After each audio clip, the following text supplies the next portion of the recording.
Assalamualaikum warahmatullahi wabarakatuh. Hari ini kita akan belajar tentang beberapa materi yang ada di tema 8.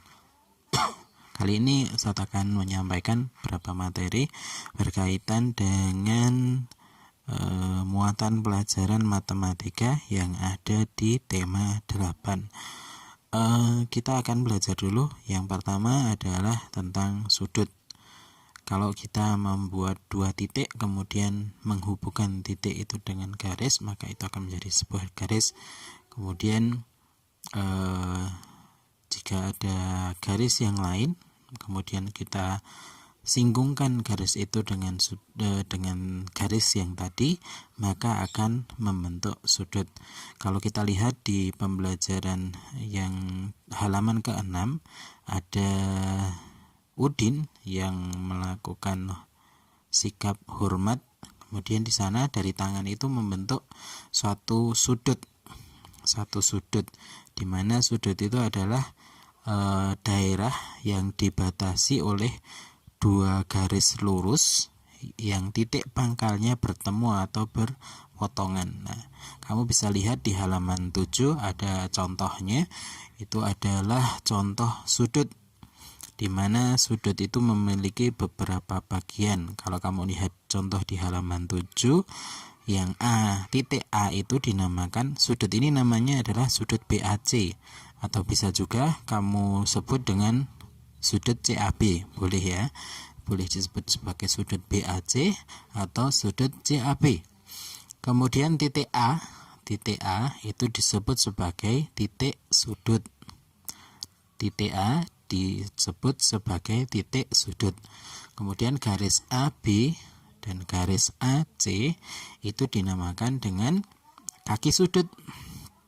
Kemudian yang tengah yang diberi warna merah itu disebut dengan daerah sudut. Kamu bisa melihat contohnya di halaman 7. Kemudian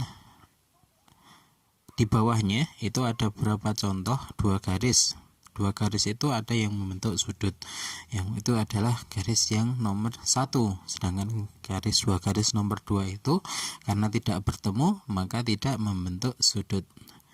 Yang nomor 3 itu membentuk daerah sudut. Kemudian yang keempat itu tidak membentuk sudut karena dua garisnya tidak bertemu. Sehingga kita bisa simpulkan bahwa sudut itu adalah daerah yang dibatasi oleh dua sinar atau dua garis lurus yang titik pangkalnya bertemu atau berpotongan. Nah, itu yang pertama.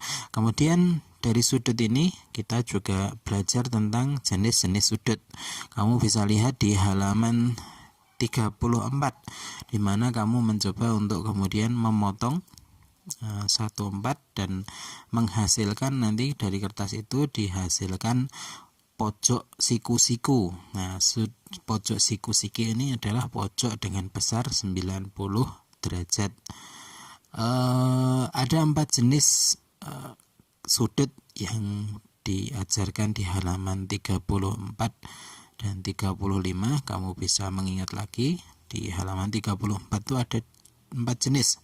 Yang pertama adalah sudut siku-siku.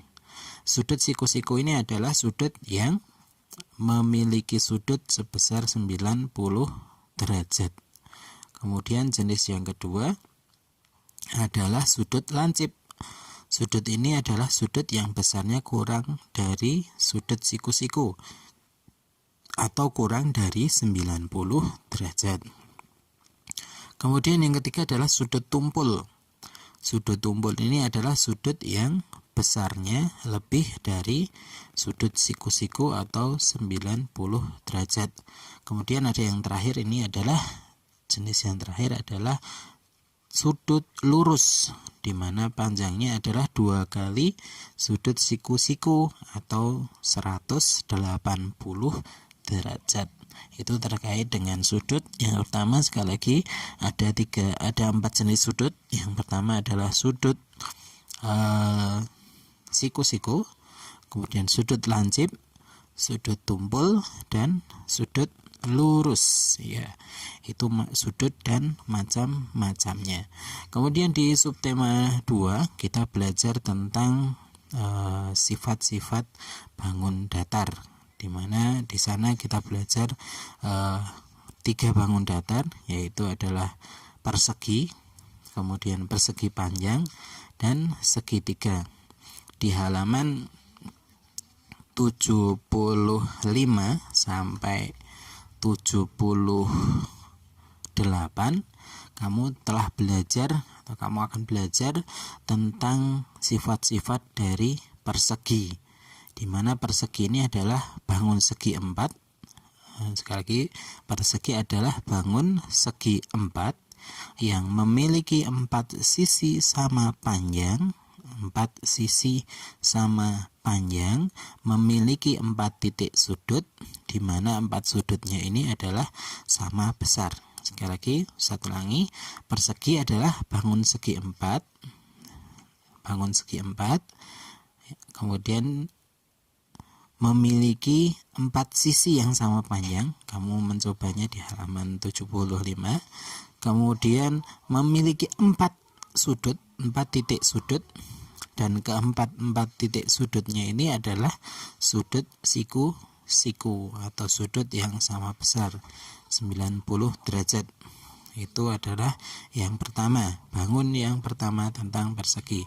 Sekali lagi, persegi memiliki beberapa sifat, yaitu pertama, persegi itu adalah perbangun segi 4, kemudian memiliki 4 buah sisi yang keempat-empatnya sama panjang, kemudian memiliki sudut 4 buah titik sudut yang sama besarnya yaitu 90 derajat. Kemudian bangun datar yang kedua adalah bangun persegi panjang. Kamu mencoba mencari sifat-sifatnya di halaman 93, 94, 95 dan sampai 97. Dari percobaan itu kita bisa menyimpulkan bahwa persegi panjang adalah bangun segi 4, sekali lagi sama segi 4, yang memiliki 4 sisi, memiliki 2 sisi yang sama panjang. Maksudnya sisi-sisi yang berhadapan, sisinya memiliki 4, kemudian sisi yang berhadapan itu sama panjang. Kamu sudah mengukurnya ya. Ada 2 sisi yang berhadapan itu pasti sama panjang. Kemudian memiliki 4 buah sudut sama besar, yaitu sudut siku-siku atau 90 derajat. Satu ulangi, persegi panjang. Kesimpulannya ya, persegi panjang ini adalah bangun persegi 4, bangun segi 4 yang memiliki 4 buah sisi, di mana sisi yang berhadapan sama panjang. Berarti ada 2 sisi yang sama panjang dan 2 sisi sama dengan sisi yang berhadapan lainnya. Kemudian sama dengan persegi memiliki sudut 4 buah sudut, di mana sudutnya ini sebesar 90 derajat. Kemudian bangun yang ketiga adalah segitiga. Di segitiga ini ada beberapa sifat. Segitiga ini memiliki 3 buah sisi, 3 sisi, kemudian 3 sudut. Sekali lagi, segitiga ini adalah bangun datar yang mempunyai 3 buah sisi dan 3 buah titik sudut. Kemudian ada beberapa jenis segitiga. Yang pertama adalah yang kita pelajari, yaitu segitiga sama sisi, sama dengan yang ini ya, tanda barung itu berbentuk segitiga. Segitiganya adalah segitiga sama sisi. Apa itu segitiga sama sisi? Segitiga sama sisi adalah segitiga yang panjang ketiga sisinya sama, itu ya, sama dengan barung. Sisinya semuanya sama panjang. Kemudian yang kedua adalah segitiga sama kaki. Dikatakan segitiga sama kaki adalah segitiga yang memiliki panjang kedua sisi, dua buah sisi yang sama panjang. Kemudian sisi yang ketiga tidak sama panjang. Ini namanya sama kaki karena memiliki dua sisi yang sama panjang. Kemudian yang ketiga ada segitiga sembarang. Segitiga sembarang ini sisinya tidak beraturan atau ketiga sisinya berbeda-beda. Ini adalah segitiga sambarang. Ada juga kemudian segitiga yang khusus itu ya, ada segitiga siku-siku. Di mana segitiga siku-siku itu adalah segitiga yang kemudian hanya memiliki satu sudut atau memiliki salah satu sudutnya berukuran 90 derajat atau kita sebut dengan sudut siku-siku. Nah, itu dinamakan segitiga siku-siku. Kalau kita bandingkan di halaman 108, kamu bisa melihat bahwa segitiga memiliki sisi berjumlah 3. Kemudian titik sudutnya memiliki 3 titik sudut. Kemudian ukuran sisi yang dimiliki tergantung ya, tergantung tadi segitiganya apa. Kalau di sini ada segitiga sama kaki, maka ketiga sisinya sama panjang. Tapi kalau sama sisi tadi ya, kemudian kalau sama kaki, maka hanya memiliki 2 sisi yang sama panjang. Kemudian kalau yang sembarang tidak memiliki sisi yang sama atau tiga sisinya berbeda. Kemudian persegi memiliki 4 buah sisi, memiliki 4 titik sudut, dan di mana kesemua sisinya atau 4 sisi dari persegi ini memiliki panjang yang sama. Kemudian untuk persegi panjang memiliki 4 buah sisi, kemudian banyak titik sudutnya ada 4. Kemudian ukuran sisinya sisi yang berhadapan saja yang sama panjang. Ini yang dinamakan dengan persegi panjang. Kemudian di subtema 3 dan subtema 4 kita belajar tentang diagram. Nah, diagram ini dimulai di pembelajaran di halaman 116. Kamu bisa lihat diagram yang sederhana di mana Udin dan teman-temannya melakukan perjalanan kemudian mencatat di mana bendera yang ditemukan selama dalam perjalanan.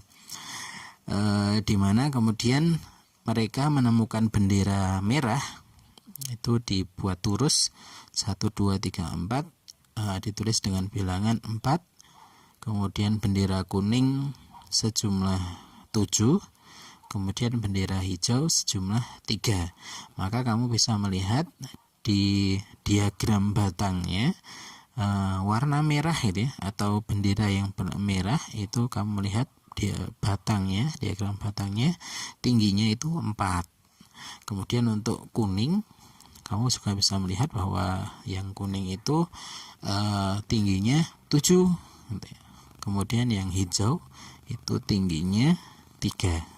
Itu yang di halaman 116 dan 117.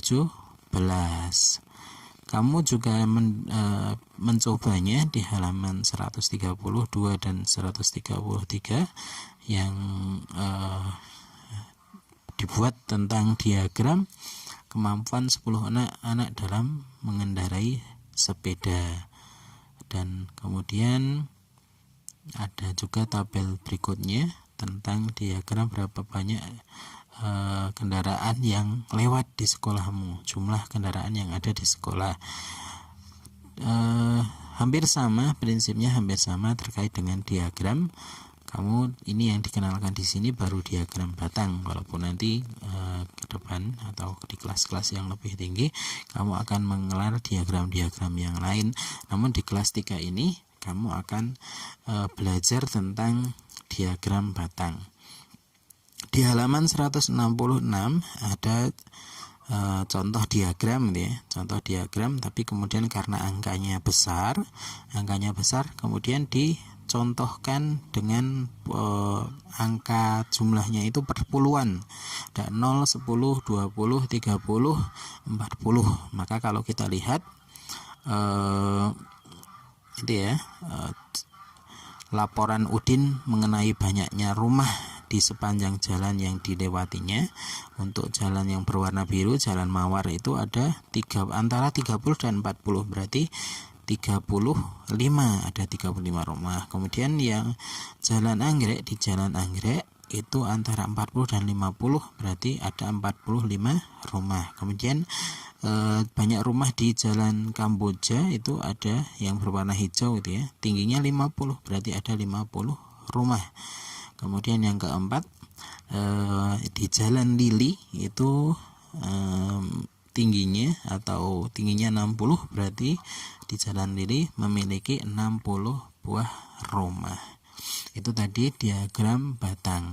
Kemudian yang menarik lagi untuk kita bahas adalah yang ini diagram yang kemudian di halaman 199 dan 201.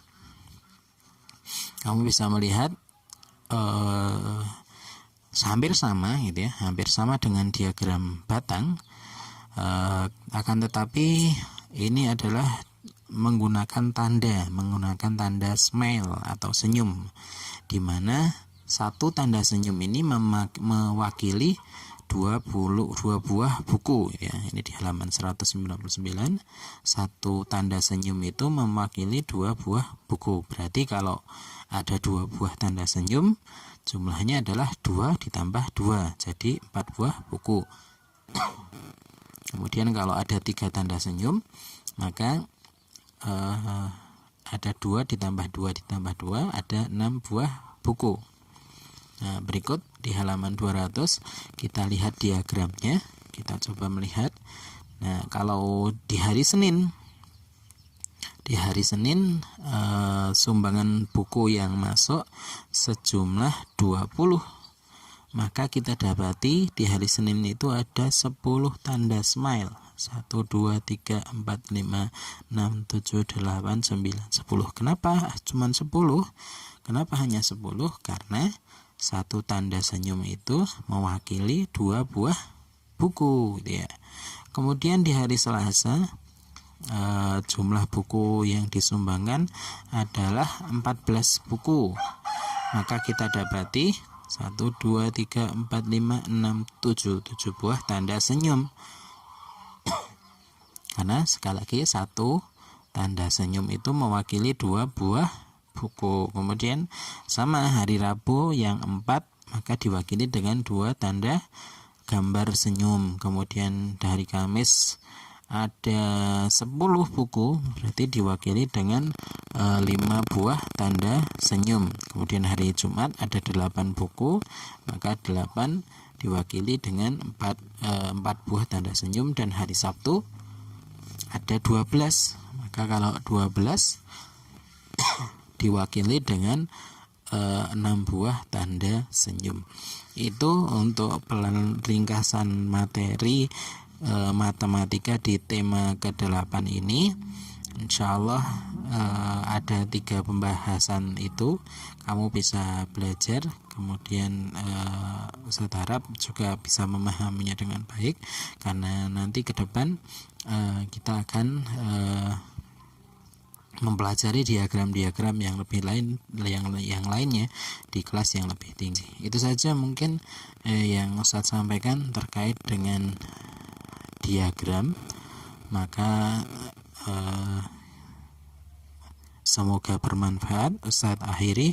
Wassalamualaikum warahmatullahi wabarakatuh.